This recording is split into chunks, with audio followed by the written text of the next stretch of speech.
দেখেন এত সংখ্যাটি কত দ্বারা গুণ করলে পূর্ণবর্গ, ভেরি ভেরি ইম্পর্টেন্ট, 5 স্টার, বুঝতে পারছেন? খুবই গুরুত্বপূর্ণ ম্যাথ। হ্যাঁ, তো লেখেন, নোট নোট লিখে রাখেন, নোট। এই জিনিসগুলো কিন্তু কোথাও পাবেন না ওখানে। দেখেন নোট, পৃথিবীতে লিখে রাখেন, পৃথিবীতে সকল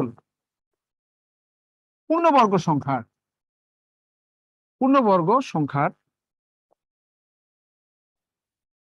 মৌলিক উৎপাদক গুলো বা মৌলিক ভাজক গুলো, বুঝতে পারছেন? মৌলিক উৎপাদক মানে ভাজক, মৌলিক এটা সাউন্ডস গুড, এই জন্য উৎপাদক বলি, বুঝতে পারছেন? Sounds good. হ্যাঁ, পৃথিবীতে সকল পূর্ণবর্গ সংখ্যার মৌলিক উৎপাদক গুলো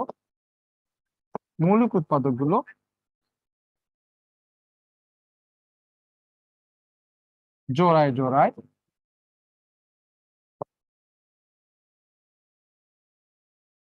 জোড়ায় জোড়ায় পৃথিবীতে সকল পূর্ণবর্গ সংখ্যার মৌলিক উৎপাদক গুলো, পৃথিবীতে সকল পূর্ণবর্গ সংখ্যার মৌলিক উৎপাদক জোড়া জোড়ায়। প্রমাণ দেখেন, প্রমাণটা কি দেখেন, প্রমাণটা দেখেন। প্রমাণ ধরেন 144 একটা পূর্ণবর্গ সংখ্যা, না বলেন? আমি একটু বলে নিলাম, অনেক পৃথিবীতে কোটি কোটি লক্ষ লক্ষ বিলিয়ন বিলিয়ন পূর্ণবর্গ সংখ্যা আছে। পৃথিবীর সকল পূর্ণবর্গ সংখ্যার মৌলিক উৎপাদক জোড়া জোড়া থাকে। তাহলে এটাকে সিম্পলিফাই করে, হ্যাঁ, এটা কত 72, এটা সিম্পলিফাই করেন, এটা কত হচ্ছে 36, এটাকে সিম্পলিফাই করেন কত 18, এটাকে সিম্পলিফাই করেন কত 9, এটাকে সিম্পলিফাই করেন 3। তাহলে দেখেন, এখন লক্ষ্য করেন, এটা কি মৌলিক এটাকে মৌলিক উৎপাদক না? 3 3, এটা কি জোড়া জোড়া জোড়া। পৃথিবীর সকল মৌলিক সংখ্যা মানে সকল পূর্ণবর্গ সংখ্যার মৌলিক উৎপাদক গুলো জোড়া জোড়া থাকে। ক্লিয়ার?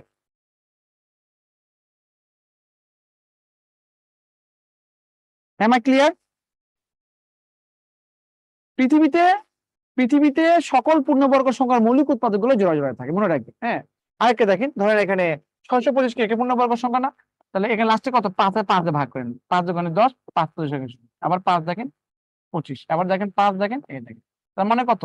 জোড়া জোড়া, যে যাই থাকে না জোড়া জোড়া থাকবে। হ্যাঁ, আলু বেগুন পটল যাই থাকে সবাই জোড়া জোড়া থাকবে, বুঝতে পারছেন? জোড়া জোড়া মৌলিক উৎপাদক গুলো জোড়া জোড়া থাকবে। ক্লিয়ার? এখন এখানে বলেছে 2450, এটাকে কত দ্বারা গুণ করলে পূর্ণবর্গ হবে? এটা সর্বনিম্ন। মানে আমি যদি 2450 দিয়ে গুণ করি পূর্ণবর্গ হবে না। এটা সর্বনিম্ন কথা উল্লেখ থাকে না, কিন্তু বলতে হবে 2450 কে কত দিয়ে গুণ করলে, সর্বনিম্ন কত দিয়ে গুণ করলে পূর্ণবর্গ হবে। তো এটাকে কি করতে হবে? সিম্পলিফাই করবেন, জাস্ট সিম্পলিফাই। লাস্টে 0 আছে, 2 তে ভাগ করেন, এটা 1, এখানে 2, এখানে কত 2, এখানে কত 5, তাই না? দেখেন 2 দোকান 4, 2 দোকান 2 করে 2 দোকান 4, 2 দোকান 4, 5, এখানে। আর লাস্টে 5 আমরা 5 দিয়ে ভাগ করে, 5 দুগুণে 10। এই জন্য তো 2 দিয়ে ভাগ দিয়ে 5 দিয়ে ভাগ যাওয়া, 3 দিয়ে ভাগ যাওয়ার নিয়ম শিখেছি আপনাদের। হ্যাঁ, 5 দিয়ে ভাগ করেন, 5 দোকান লাস্টে 5 আছে, 5 দুগুণ 10, 4 5 20, 5 5 25। আবার লাস্টে 5 5 দিয়ে করেন, 4 5 20, 5 9 45। আবার দেখেন 7 দোকান 7 7 9, দেখেন জোড়া জোড়া। তাহলে দেখেন এই যে 2450 এটা পূর্ণবর্গ না। একটা জোড়া লাগবে। কি জোড়া? 2 2 দিয়ে কি করতে হবে? গুণ করতে হবে। আপনি যদি এখানে 2 দিয়ে গুণ করেন, এখানে যদি 2 দিয়ে গুণ করেন, তাহলে এখানে যদি 2 দিয়ে গুণ করেন, 2 দিয়ে, এটা 2 দিয়ে গুণ করলে ডেফিনেটলি এটা পূর্ণবর্গ হবে, বুঝতে পারছেন? তাহলে আনসার কি হবে? 2। আনসার হবে কত? 2। ক্লিয়ার কিনা বলেন? ক্লিয়ার? এবারে ক্লিয়ার কিনা বলবেন যে ক্লিয়ার, এটা ক্লিয়ার কিনা বলবেন। ওকে, দেখেন এত সংখ্যাটা কত দ্বারা গুণ করে পূর্ণবর্গ, তার মানে এইটাকে সিম্পলিফাই করে দেখবেন যে কোনটা জোড়া ছাড়া, সেটাতে গুণ করতে হবে। হ্যাঁ, এটা হচ্ছে ট্রিক্স আর কি। এখন এটা দেখেন 294 সংখ্যাটা কত দ্বারা গুণ করে পূর্ণবর্গ হবে? 294। এটা কি করতে হবে? লাস্টের যে সংখ্যা 2 দিয়ে ভাগ করেন, এখানে 1, এখানে 4, এখানে কত 7 হবে।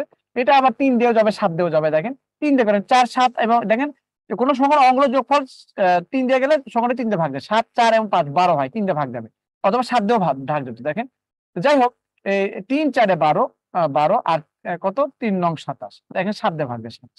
তাহলে এটা কি? জোড়া। তাহলে 294 এটার সাথে কি আপনার হচ্ছে কত? কোনটা কোনটা জোড়া নাই বলেন তো? 2 এবং 3 এর জোড়া নাই। তার মানে 2 এবং 3 দিয়ে গুণ করলে এটা কি হবে? পূর্ণবর্গ হবে, বুঝতে পারছেন? হ্যাঁ, পূর্ণবর্গ হবে। তার মানে 2 3 গুণ করতে হবে, তার 6 গুণ করতে হবে। হ্যাঁ, 6 গুণ করতে হবে। এইটা হচ্ছে এত সহজ করে বুঝে দিচ্ছি, আপনারা রেকর্ড ক্লাস দেখে দেখে সুন্দর করে বুঝে নিন, বুঝতে পারছেন? এটা অনেক পড়ছেন আপনারা, অনেক অনেক আজকে অনেক পড়ছেন। আপনি ভগ্নাংশ চ্যাপ্টারটা পড়ানো হয়নি, ভগ্নাংশ